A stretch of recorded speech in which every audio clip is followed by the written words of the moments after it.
Hello, welcome to the 13th day of November 2025. My name is Kurt, and this is my daily good life meditation, an exercise that I do every morning at about 5:30 a.m. to remember my life objectives and principles, those which are outlined in my book, Going Alone, which you can read for free at goingalone.org. I also use this time to think about the last 24 hours and how I did with the challenges and opportunities that I met, particularly the ones that challenged me or where I did really well, because that's where I can learn. I go over the objectives of my creed and one of the principles. I plan for the coming day and ready myself for death. But before any of that, let me say thank you welcome to my new subscribers to the channel. It's nice to have you here. My name is Kurt. I'm a 61-year-old American, retired and living in the countryside here in Japan. I make videos. I have made in the past videos about Japan, but mostly I just make this video now every day. Uh, it's an interesting settling in of sorts. I am an author, and I have written several books, most notably Going Alone, which is my treatise on life, my barbaric yelp, and importantly contains my creed. I talk about and think about and endeavor to live life well every day. I make a project of it. It is the project of my life, is to attempt to distill out uh, principles and objectives that I can use to live more deliberate days. That's why I do this. But this is a private journal done publicly, which is a strange oxymoron, maybe. But it's an important distinction because as a private journal, it gives me the liberty and the latitude to talk about any subject that I like for as little or as long as I like.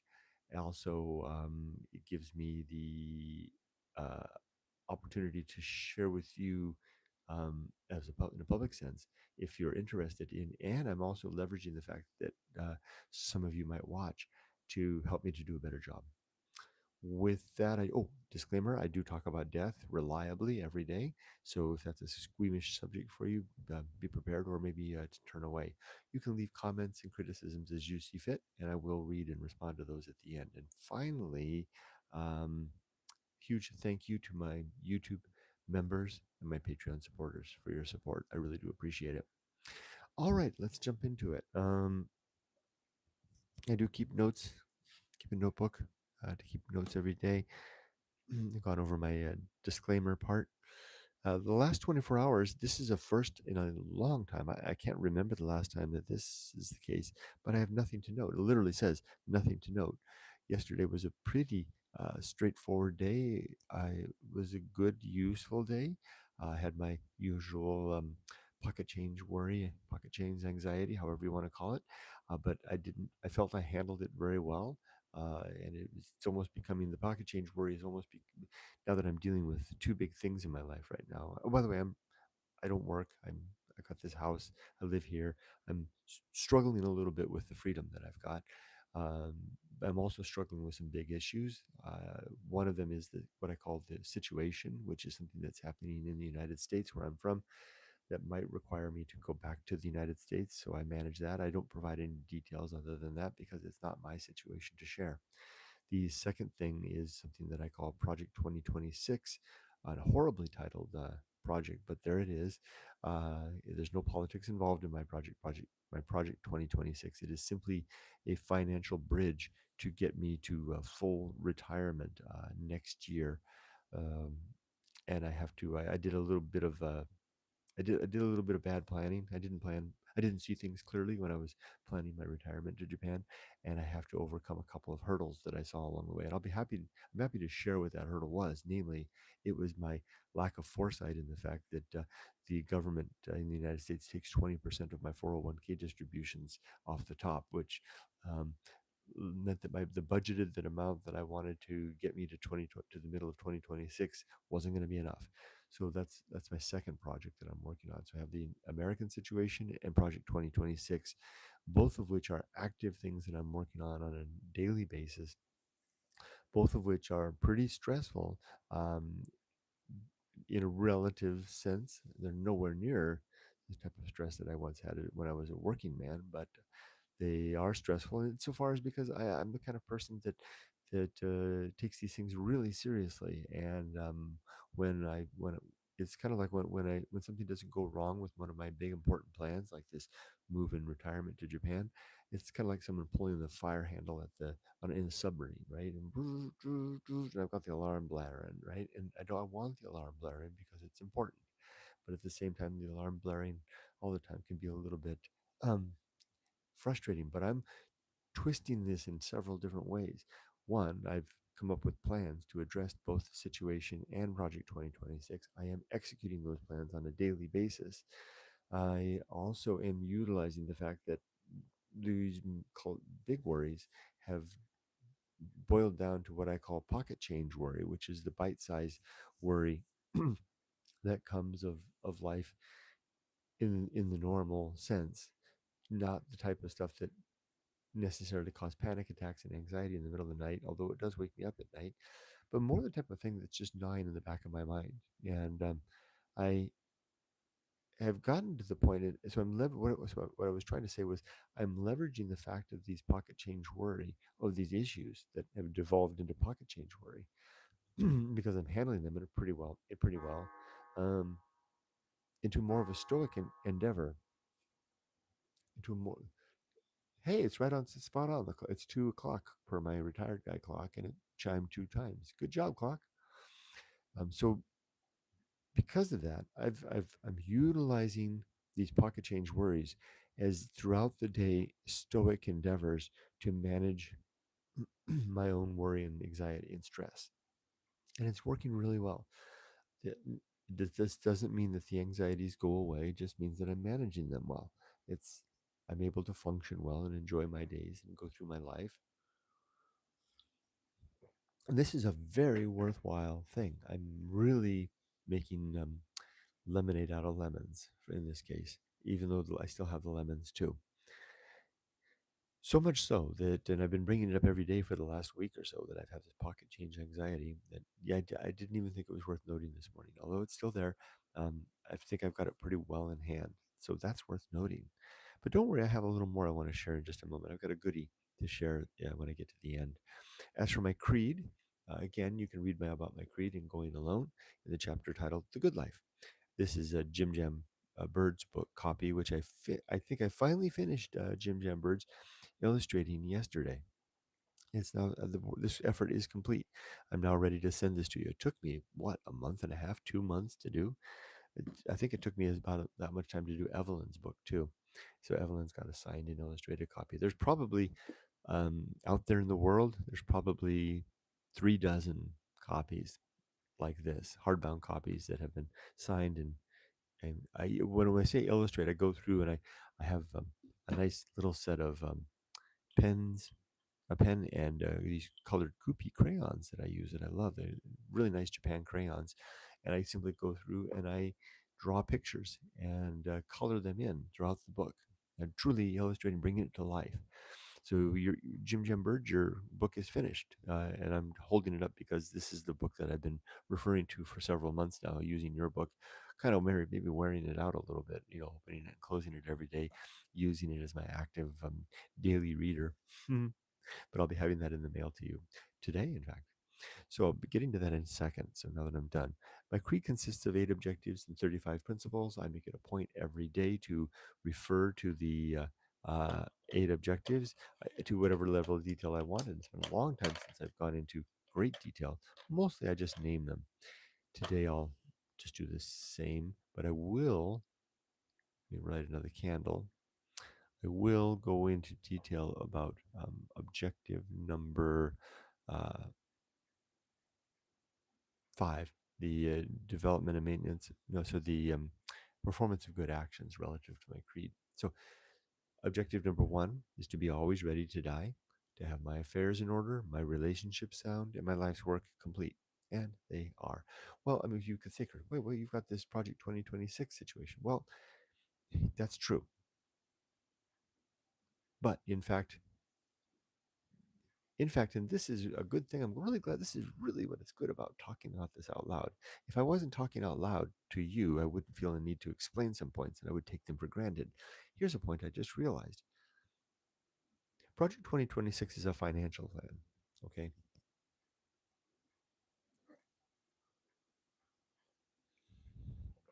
As such, it comes under the umbrella of readiness for death because I need to have my affairs in order. If I'm going to die, I want to make sure my wife is taken care of for the rest of her life. Now, this Project 2026 plan has nothing to do, or very little to do, with that. That's secure. Literally, my wife is already. I could put all that stuff aside. I could even put Social Security aside. She's set for the rest of her life. The Social Security is Social Security is a bonus, and it's important relative to us to be able to service my daughter's debt, which is my daughter's debt is all in my name. So um, that debt would ostensibly die with me if I were to die. That's one way to look at it, right? I mean, it's not my wife's debt, it's not my daughter's debt, it's my debt. Now, there's some ways you could look at it. Could say that they would want to pay off that debt. There's another way to look at they might want to pay off my debt, right? I'll leave that up to them. That'll be theirs to decide. But from my own perspective, would be that I would hope that and maybe people would disagree with me, and I would love to hear your criticisms if that's the case. But the debt that I undertook, that I undertook was in my name, and I did that deliberately. I didn't want the debt that I did to encumber anybody else, and also I had it in mind that if I were to die, that debt would go with me, right? It's a debt encumbered upon me. So Project 2020, were I to die today, the need of Project 2026 would essentially die with me, unless Emily and Yumiko decide on their own frame of mind whether or not they want to service dad's debt after he's dead, right? Which would be very noble of them, I guess. I think that they could walk away from it, though. Maybe you might disagree.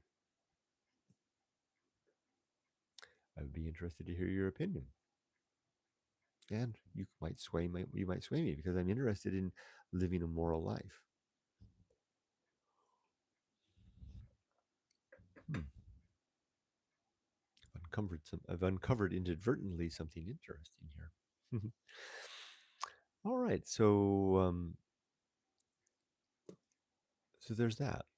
So I believe so. I believe in my current moral frame of mind that my affairs are indeed in order.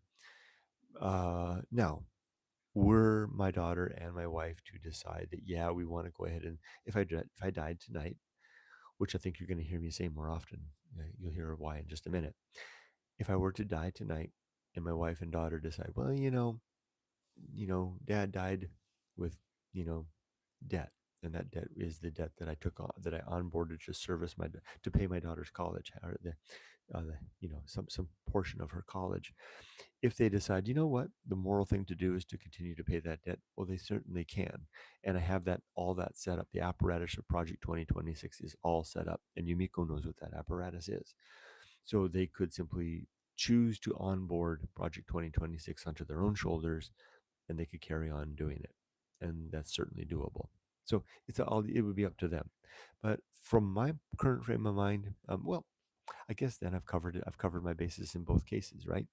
If I were to die tonight, then I really, okay, let's use hashtag limits, Kurt, here. Hashtag limits. Aren't I operating beyond the scope of my limits, right? Why am I um, I'm kind of negotiating a moral or ethical dilemma or challenge or problem beyond the scope of my death, right? Beyond the scope of my life in death. The scope at which I shouldn't be worrying about that part. I should be concerned with the mechanism of making sure that my wife is covered after I'm dead. And she's covered in both cases. She'll be covered if she decides to service the debt, or if she decides to not service the debt.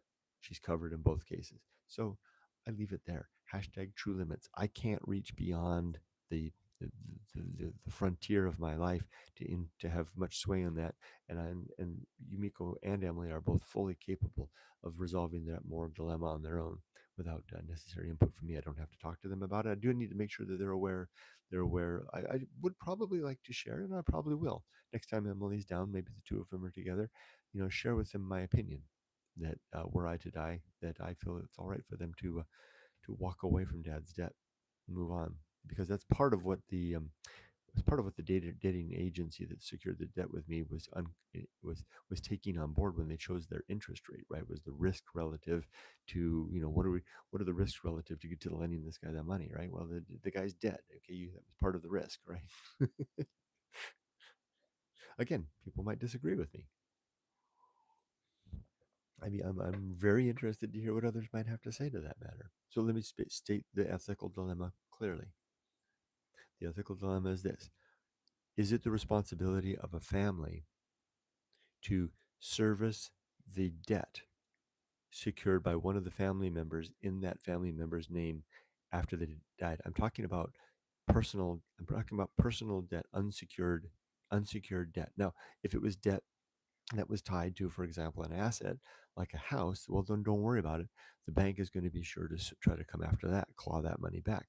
But if it's unsecured debt to one person's name within a family, and that person dies, is it the responsibility of the other members of the family to service that debt?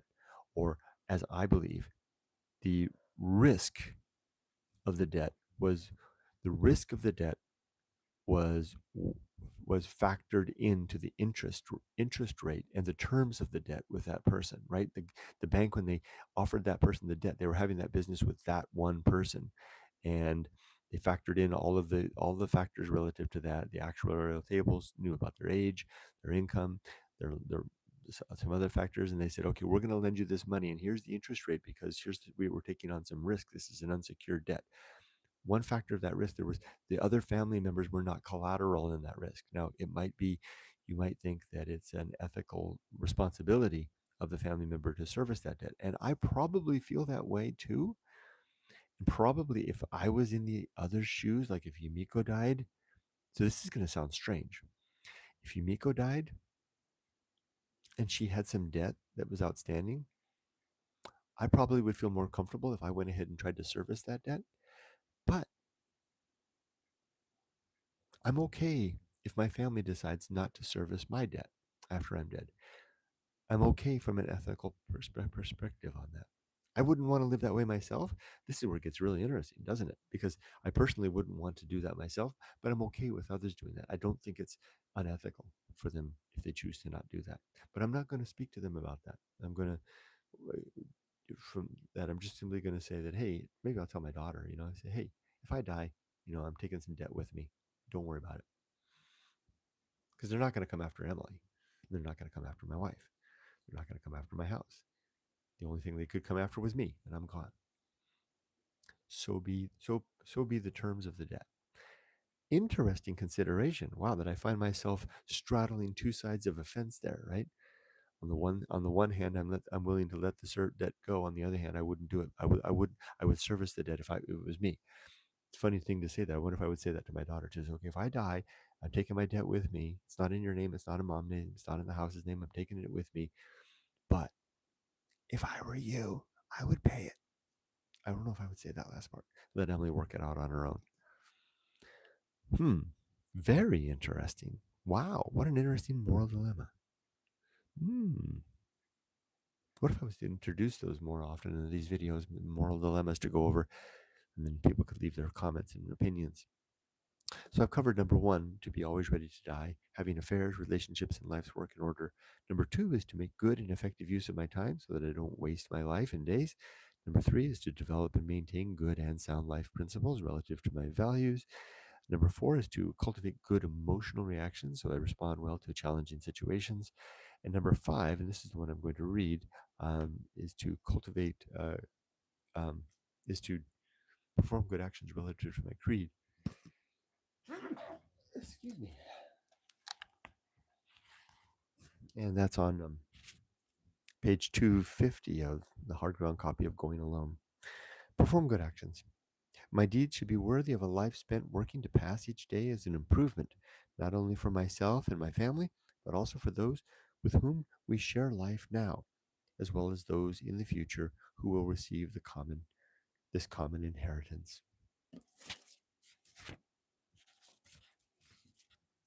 Well, spoken that way, I feel a little more, sway me a little more to the side of the fence, saying that personal attention, that I would pay it I would continue to pay it even if it was my wife's, yeah, and she were to die. I'm confident that that's the case. That's how I would choose to roll. I just don't believe, I just don't believe that that's fortified by ethic. I don't believe that virtue demands that. Yeah, well, does it? Is it virtue? I can't think. Maybe statutorily in laws. Legally, that's not needed, but maybe it is by virtue, by sense of virtue, because something is speaking up. There's two sides here. There's like two forces of gravity, so to speak, pulling on in different directions. There's the law and there's virtue, and they're each exerting a gravitational pull of sorts on this. Very interesting indeed.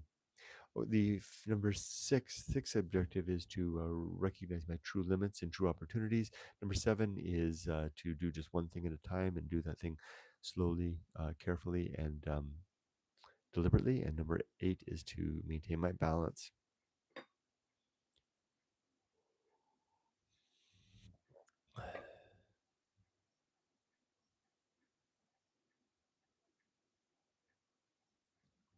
All right, so for the next 24 hours, well, I told you, I promised you I'd have something interesting to talk about, as if this ethical question wasn't enough. Um, Yesterday I came up with an interesting idea to apply objective number two to my life. Um, Good use objective number one and number two, which is to be always ready to die and to make good use of time.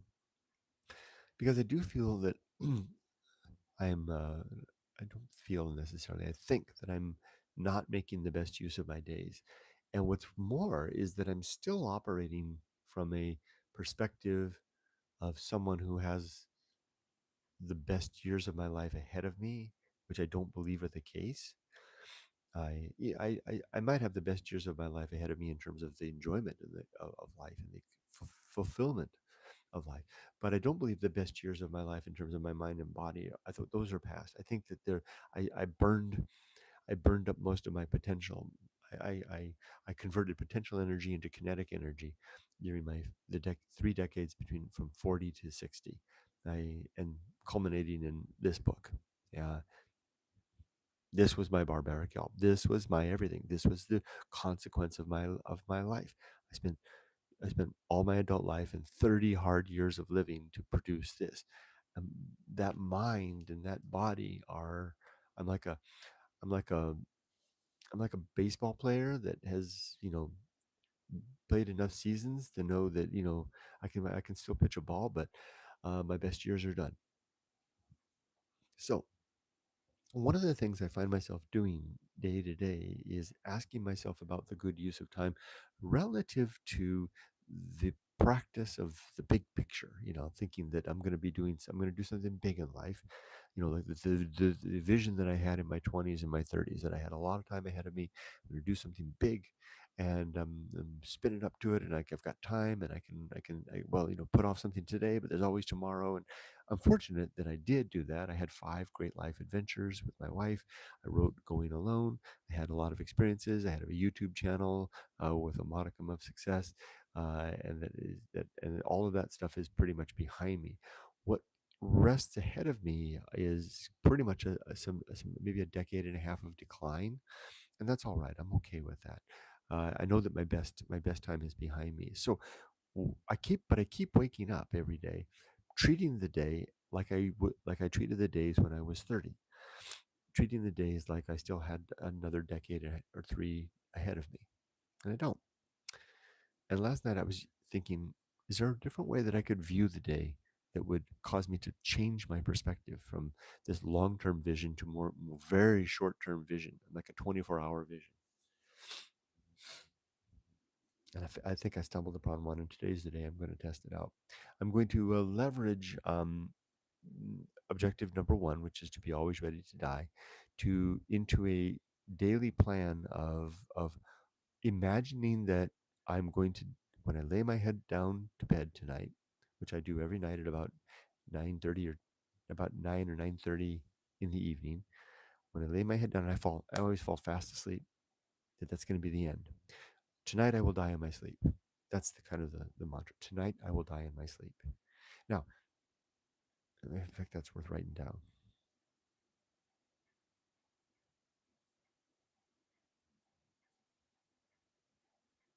Wow, that could be a sensitive yet provocative, in the best sense of the words, phrase. Tonight I will die in my sleep. Wow, I like that. So let's say now, if tonight I'm going to die in my sleep. Okay, now this I'm going to give you my framework. What am I going to do? What is today going to look like if tonight I'm going to die? If tonight I will die in my sleep? Well, if tonight I will die in my sleep, the I have to ask myself first and foremost, am I ready to die? And I already know that I am, because for years I've been preparing for death. So my affairs are indeed in order. If I die in my sleep, Yumiko, my wife, is cared for the rest of her life. Um, are my relationships sound? Yes, they are. I have nobody that I have unfinished business with. Not even my mom. My mom is my relationship with her is as good as it's ever going to be. And is my life's work complete? It absolutely is. My life's work is complete. This is Jim Jam Bird's copy of Going Alone, which I'll be mailing to you today. My copy is sitting right up there on this shelf. And then so this shelf right up here, you should see behind me on my left shoulder here. It might look like a right shoulder for you though. That's my that's my legacy right there. My copy of Going Alone is up there. These books right here are the books that I wanted to leave behind for my descendants. I wanted to have a small, simple little bookshelf. And Emily already knows this. I've already told her, if you want to keep anything to pass down the road for me, just keep the stuff on this top bookshelf right here. You don't even have to keep it all. There's a copy of Going Alone there, and there's 18 books that are the books that are recommended in my life, and 3 of them are missing. Sure, it's 15, but if you just look at the recommended reading in any one of my books, you'll find out what the other 3 are, and that'll be a project for Emily or maybe her grandkids to try to track down those 3 and add them to the list. That's all. So my legacy is complete, and so I don't have to worry about any of that stuff. I don't have to worry about a career. I don't have to worry about. I don't have to. I don't have to worry about the house. I don't have to worry about the car. I don't have to worry about money. All that stuff is done. So if I was to die tonight, what does that? Well, not if. I will tonight. I will die in my sleep. So given that tonight I will die in my sleep, I like saying it in a very proactive, positive sense. Tonight, given that tonight I will die in my sleep, what do I want to do with my day? What am I going to do? Because I got about 12 hours to go. Well, I made a little list here. Well, since tonight I'm going to die in my sleep. Well, one thing that's really important that I'm going to do is I'm going to mail, because I finished Jim Jam Bird's book yesterday. I'm going to get it in the mail to you today. I'm going to go to the post. This is the number one thing I had to do, because tonight I die in my sleep. So I'm going to get this in the mail to you, Jim Jam Bird, so that it arrives. Because if I die, that's probably going to fall through the cracks. So that's number one. The number two thing I need to do is I've been meaning to change the default video on my YouTube channel. My YouTube channel is in pristine condition. I mean, it is in glorious condition. All of the playlists, all the different brands that I've got are playlisted out. The homepage, everything is there just the way I want it. But I want to change the default video at that if you land on the channel, the video that starts to play, to be the most recent adventure video that I did, because I think that kind of says a lot. That video captured it all. So I'll do that today too. And then I sat in long and hard this morning thinking, what do I want to do? Well, I want to I want to I want to just live the day out the way it normally is. I want to do morning exercise. I want to have walk three walks with the dogs and my wife. I want to have meals with my wife, breakfast, lunch, and dinner, and my father-in-law. And I want to play my guitar. I want to read some Moby Dick. I want to enjoy some of the silly videos that I like. Yeah, I'm leaning into it. I enjoy silly videos. And, Um, you guys are gonna laugh when you guys find out what kind of silly videos I like. Maybe they're not that silly. Excuse me, I've got something dry. You guys are gonna laugh at me. Do you know the kind of videos that I like? And you're going to think that this is, what is it? Was it there's that word for that strange word, German word that describes taking pleasure in the situations of others. I've found it's been a guilty pleasure of mine for a long time. I like watching police body cam footage videos on YouTube. You know, the kind of videos that the police have their body cameras on, and when they're doing their traffic stops and stuff like that. And I've considered it a guilty pleasure for a long time, and I don't watch it. I don't do it very much, but I've always enjoyed it. Every time I watch one, I'm fascinated, but I don't do it because it feels like watching the Jerry Springer show, right? Because often you're watching people in desperate situations acting out, and I feel there's a guilty kind of a feeling about that. But I've come to realize that's not why I'm watching these things. The reason I'm watching them is that I get to see instances of human challenge being faced down by both the officers and the people on the other side, the people that they stopped, and I get to see how human beings are reacting to some of the most challenging situations that any of us could imagine being in, namely being to um, brought to account for our deeds and misdeeds, because sometimes it's the police that are doing the things, right? The police that are being caught in the act. It's fascinating to watch how people do that. So I feel still, it feels like a guilty pleasure, but I enjoy that. And I enjoy this. I like to watch that. I usually do something else in the background, but I'll have that kind of running in the background and kind of spot how people are, what's going through their mind. How are they thinking as they do that? And it's like, mm, I used to be a fan of long ago, back in the 90s. There was a woman on radio in America, the Dr. Laura Schlesinger. She was kind of a moralist. She was a religious woman, a Jewish woman, who you should call in, show people would call in with their life problems. And I was fascinated to listen to her discussions with others about their life problems. It's the same species of the same thing, although police encounters are very different. In fact, I like anything like that. Anything that brings out humanness and humans under trial. Also, I like, for example, watching mountain climbing videos of people climbing mountains and facing that down and what that's like. It's anything that has to do with, you know, the ragged edge of who we are, right? So anyway, so it's okay. Tonight I will die in my sleep. Well, given that tonight I will die in my sleep, I'm going to mail out Jim Jam's books today. I'm going to change the default video on YouTube. I'm going to play my guitar in earnest. I'll have one lesson today to do, so I'll do my one lesson. Oh, I better write that down.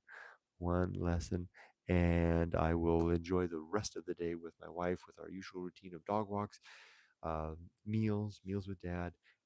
We are watching a show together. I'll watch that show in earnest. We're having so much fun. It's a Japanese police show that we're watching. I'll do all of that. And I think that that's going to be part of my new creed. This is going to change my creed. I'm going to end every day, instead of saying what are the next 24 hours hold. I'm going to ask myself, tonight I will die in my sleep. So what am I going to do with today? But you see how that's important, because that takes away. It would have been a less effective thing to have said in my 20s or my 30s, to say tonight I will die in my sleep, because that causes me then to focus on the immediate stuff. I didn't When I was in my 20s and my 30s, I had big projects ahead of me. It was made sense for me to be focusing my life on big projects. I don't have big projects anymore. I have Today is my project, because tonight I will die in my sleep. 3 comments.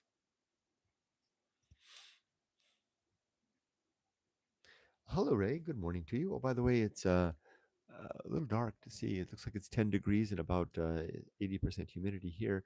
It's Ray in Washington State is 12, no, chiming in at 12 degrees and 82%. Wow, you and I are very close. Tim says, good morning. The weather check for in the UK is 13.2 C and 98% humidity, a dark, dull, rainy skies day. Evelyn, hi Evelyn. Evelyn says hello to myself, Tim, and Ray. At 9:35 p.m. Is 12 degrees and 88% humidity. It's interesting for me to hear this difference right back to back. This is a couple of days this week that both Tim and Evelyn have been almost back to back, giving us reports from both the UK and Italy. See that the temperature is very similar, just a degree off, and but 10 points off on the humidity scale, huh? Add another candle here. Tim says hi to Evelyn. Robert says hi to myself, Ray, Tim, Evelyn, and notes that it's currently 39 degrees Fahrenheit and 95% humidity with an air quality index of 50 in Napanee, Ontario, Canada. Nice. And hello, Robert. And thank you for joining me, Robert, a little for my office hours yesterday. I appreciate that. It's nice to catch up with you. Tim says, and Robert joined me yesterday just as I was finishing Jim Jam's Bird's book up. So I was sitting here. I had Robert, the camera was over there, and Robert and I were speaking as I finished up the book. Let's see. Tim says hi to Robert. Ray says, having a Project 2026 is good. Have been trying to plan for that myself. However, not knowing if I'll be in the position I want yet keeps the goalpost moving. What an interesting idea to have a now that if we can take the politics aside, having having a project and simply naming it after the year, yeah, that's and then identifying what it is you're going to do with that year maybe is a very worthwhile thing. Thanks for pointing that out, Ray. Sarah, hi Sarah. Good morning. Sarah says good morning to myself, Ray, Tim, and Evelyn and Robert with a happy face and a smile and a wave. Tim says hi to Sarah. Robert says hi to Sarah. Evelyn says, glad to see you here, Sarah. Yes, indeed. Evelyn says, you too, Robert. Hi. And a smiley face. Sarah says hi to Evelyn. Thanks, Evelyn. Nice to see you too. Smiley face. And Ray says, it in, it in Okay, it is. I think you meant it is. It is only the borrower's responsibility for non-secured debts. As you said, it is the inherent risk, hence interest rates. They also have means to drop debt, like bankruptcy. Not your problem. Exactly. That's the way I'm looking at it, right? I'm thinking about the fact that the the interest that I'm paying on that debt factors in the risk that they're taking, right? The fact that it's unsecured, it's in my name, I mean, someone else stepping up to the plate to pay it afterward is like, well, where'd you come from, right? I mean, the actuarials, no one's no one's going to go after, if I die and the debt's in my name, no one's going to go after my wife or daughter. I can understand that there's kind of an ethical feeling to that, like, the sins of the father, right? Literally what it would be. But you know what I mean? And I could see how my daughter might feel that way, especially given that that debt was used to get her college loan. But I think in an absolute practical sense, she's not on the hook for that. I think that it would depend on how. It would depend on which side of your brain almost is going to be the stronger side, right? Because the what is it? The left side, is that the creative side, and the right side the rational side. The creative side, the feeling side, kind of feels like, yeah, but it was dad's debt, it's our family debt, and then the rational side is going to say, yeah, but actuarial tables, risk, secured, law, right? I mean, because there's no legal foot to stand on to say that that debt belongs to anybody else. David Jackson. Hi, David. Good to see you. Financial markets, David says that financial markets have no morals or values, no ethical dilemma there. It dies with you, all priced in from CPA day. There we go. Well, hey guys, we've got it. We've got the answer from an actual CPA. Thank you, Dave. You've helped me to see this from that from the perspective of someone who literally is an expert in the field, right? Yeah. So I'm actually going to tell that to my daughter. I'm gonna, because that's the next time I see her and my wife, and remind her that if I do die, that I do die with debt, and that she's not, from dad's perspective, she's not to worry about it. It's my debt. Although I don't even need to do that, because like the banks that I have this, because it's multiple debt, it's multiple loans. The banks that I have these loans with, everything's with me. They don't even know these other people exist. So now, if Emily and Yumiko decide, yeah, but it's the right thing to do, then that's their choice. And I have it set up that they can do that too. All they need to do is finish Project 2026, and they can continue paying off that debt if they so desire. Raise, and thank you, David. I really do appreciate it. I feel like go look, everybody. We got some great CPA advice today. Thank you.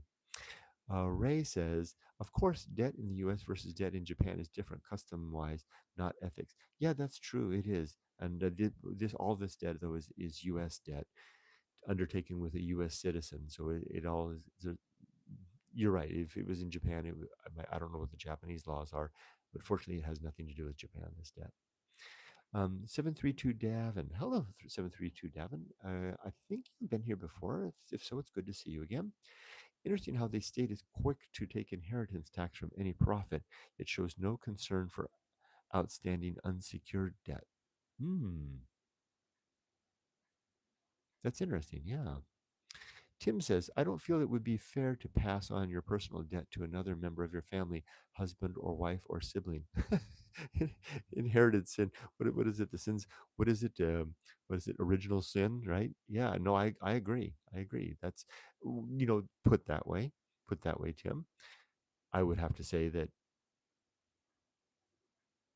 Emily, and to a degree, my wife, because I did all this stuff pretty much on my own. I let her know what I was doing when I did it, but I've always been the one that's kind of facilitated all this stuff. Emily had no hand in all of this, right? I mean, she wasn't given a chance to. I never even went to her. Like she could have said, if she knew that I was doing this, taking out this debt to pay for her college, and she was uncomfortable with that, she could have said, "No, no, no, Dad, forget about that. I'll get a student loan, or I'll apply for a scholarship or a grant." But I didn't do any of that. I just did it. I just said, "I'll cover your college," and I took care of it, right? So I didn't even give her a chance to do that because I planned to live and I planned to pay it down. And then it's only now that I'm starting to realize, well, what if I don't live? Well, fortunately, I can pay it down. Project 2026 is all about that's the whole purpose of Project 2026 is to make because it's the only reason that we won't be as liquid that we won't I won't be what do they call it fluid because I didn't budget enough money to get me to Social Security. So and it's because I have this debt, right? If I didn't have this debt, then I would be just fine. So whether or not, and I know that I'm repeating myself like the third time, we're good either way. If I die and the family decide that they don't want to service dad's debt, then they're fine. If I die and they do want to service dad's debt, then all they need to do is complete Project 2026 and they'll be fine.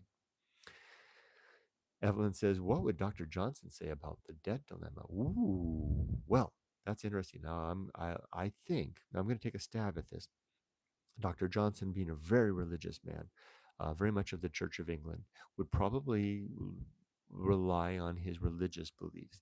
Dr. Johnson was very worried about getting into heaven. He was very worried about not being worthy of heaven, and he would measure his response based on the Bible, most likely, and what the Bible would have to say about debt. I would and I would have to look at it and understand what English law of his time would have said about it. So it would all depend. Dr. Johnson would probably refer to his own David. We have a CPA in the house here because Dr. Johnson had in his circle many learned and professional men of the professions would find out what English law said at the time, and he would abide. Okay, I know what it would be. Johnson would abide English law because not only was it Johnson a man of the good book, the Bible, he was also a royalist, a man of the king, a man of the law, and he would say, "Good sir, it is the responsibility of every man to abide the law in this world and in the time to come in after he is gone. If that if that must be performed by his family in his absence, then so be it. But I would refer instead to the wise counsel of my friend, Sir Jacob, who is who is familiar with the king's law. Sir Jacob, tell us, pray, what is the responsibility of a man of honor in this case?" That's probably what Dr. Johnson would say. Robert says, my wife asked me to put ketchup on the shopping list. Now I can't read anything. Good one. Da-da. Bada boom. Tim says, I imagine Dr. Johnson would say any debt would be a significant calamity and long-term cause of worry. Yes, indeed. I think he would definitely say that, and I think he would wring his hands.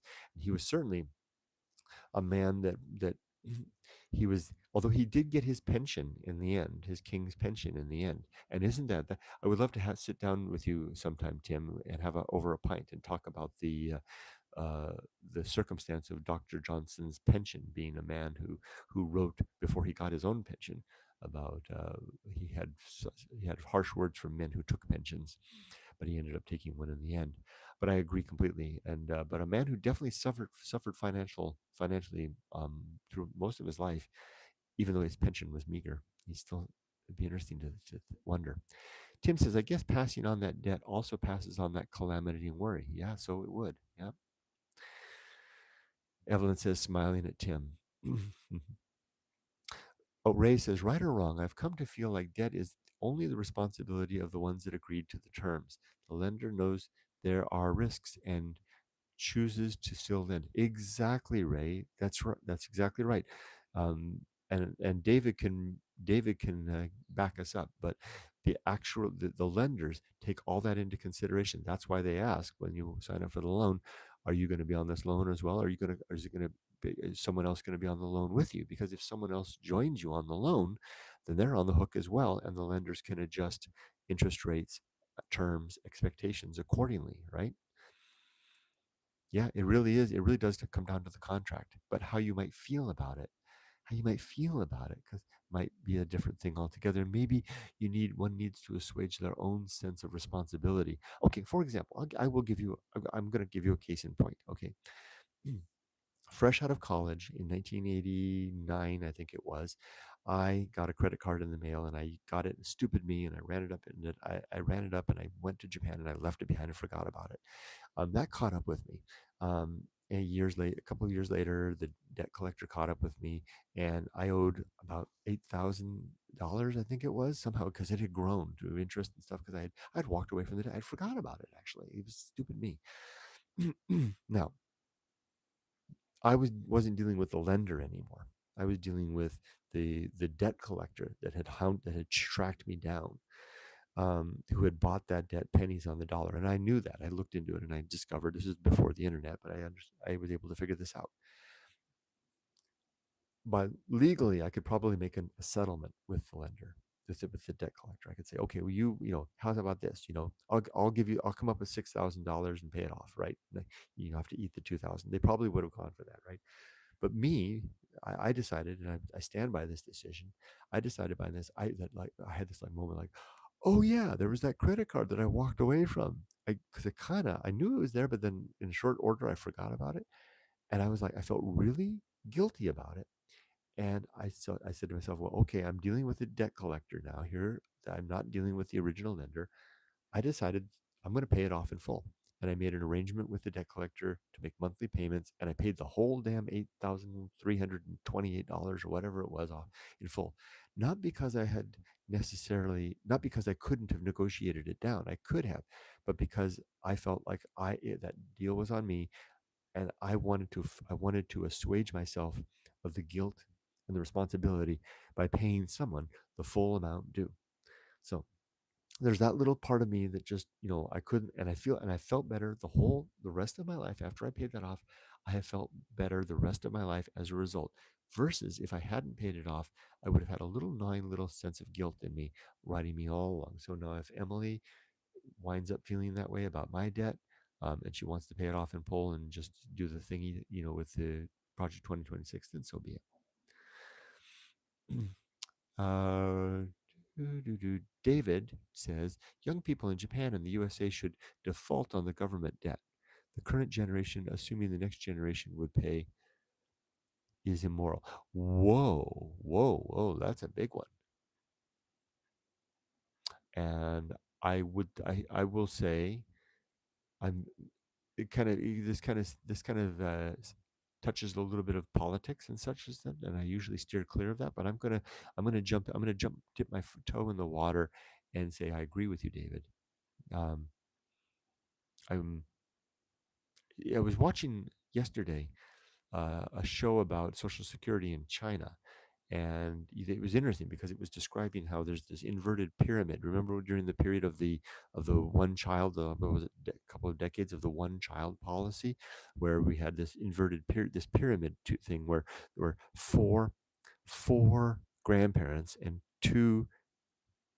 four grandparents, two parents were supporting, were all living and working in the interest of one small child that they were raising, getting all the resources. That's flipped now with the children who were born of that one child era now being inverted, and they're responsible to take care of two parents and four grandparents. Now, of course, some of them are dead, but you get the idea, right? It's flipped on its head.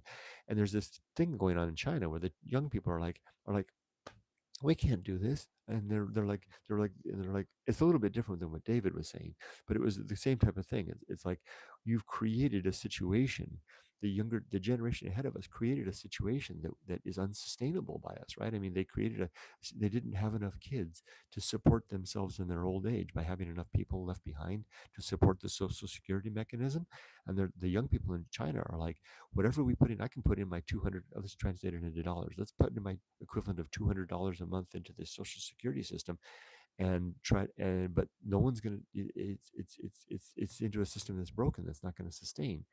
It's just interesting. I know that's not the same sentiment that you meant, David. David, what you meant was that the generation before were basically borrowing against a future that the next generation would have to pay for, right? Like me running up credit cards. That would be the equivalent of me running up credit cards and in my name and my daughter's name, without my daughter having a choice in the matter, and saying running them up and then leaving and then dying and leaving her behind to pay the debt, right? That's immoral, which underlies the whole damn thing, right? Doesn't that just lays it clear? David, thank you, you've laid it clear, right? that that would be immoral. It's only moral if my daughter was of adult mind and able to sign on to that deal, foolish as it might be, but she didn't. And you're right. I want to read David's comment again. Young people in Japan and the USA should default on the government debt. The current generation, assuming the next generation would pay, is immoral. That would be very interesting from a political and economic sense. What would happen? Oh, I see. I've got to go. I've got to go to radio exercise. What would happen with the current generations if like the American reserve currency status, etc. If we just said screw it. Tim says, kind of goes back to my neighbor retiring and saying there is nothing left in their life except death. Maybe a trigger that you should start to think more about death with a combination of retiring and age. Okay, I've got radio exercise coming up, but this is good stuff. If I miss radio exercise, I miss it. So this is more important. I want to read your comment again, Tim. Tim says, kind of goes back to my neighbor retiring and saying there is nothing left in life except death. Maybe a trigger that you start to think more about death with a combination of retiring and age. I think that's true. Yes. And I'm starting to think more about death, especially since I don't have a lot to do. David says hi to Dave. Oh, Robert says hi to David Jackson. Uh, Ray says, for those that really get to see the Northern Lights, if you missed last night, tonight may be your lucky night. It may be visible to half the U.S. I saw photos on social media of people in the U.S. showing it way down in Michigan or something, or maybe it was Texas or somewhere. Or Colorado, that's where it was. Evelyn says, thank you for doing the accent, Kurt. I had my fingers crossed that you would. Can't try Dr. Johnson without trying. I wonder what Tim would think of my accent. Did I get the Midlands? Is it the Midlands? It was Dr. Johnson Lancashire? Was it where the place where he lived? Was that the Midlands? Whiskey says, as long as the country has assets in trade and GDP, I think government debt is fine. But I agree with you on personal debt. All right, everybody. Well, I think I have enough time to make it a morning exercise. Thank you very much. Drop one last piece of information that you might find interesting. I applied for 6 jobs yesterday. I'll just leave that there and talk more about it tomorrow. Tim says, I don't know why, but hitting 60 is the age where I've thought more about my mortality. Find that slightly scary, Tim. You and me both, Tim. And it's not just because of retirement. It's because of what's going on here and here. There's stuff going on. The body is definitely letting me know. And to those of you who are younger, watch out waiting too long to retire. You may miss out on some of the best years of your able life as the body begins to wind down. Uh, Robert says hi to whiskey. Ray says have a wonderful day, Kurt. Thank you, Ray. Robert says thank you, Kurt. Bye all. Thank you, Robert. Whiskey says tell us more about the jobs. I have to save that for tomorrow. Take care, everybody. Have a good day, and remember, tonight I will die in my sleep. I like that. Take care. Bye bye.